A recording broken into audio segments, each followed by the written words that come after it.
আসসালামু আলাইকুম। আমাদের গ্রামের বাড়ি সবজি খেলার মতো দেওয়া যেত।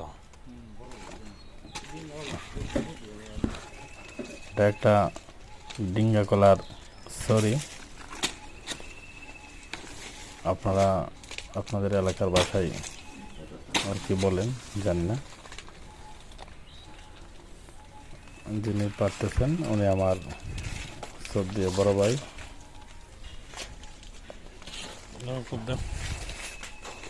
দেখতো মাশাল্লাহ কলাগুলা অনেক বড় হয়েছে,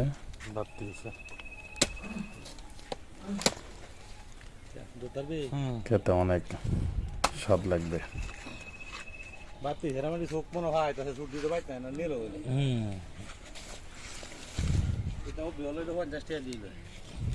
ধন্যবাদ।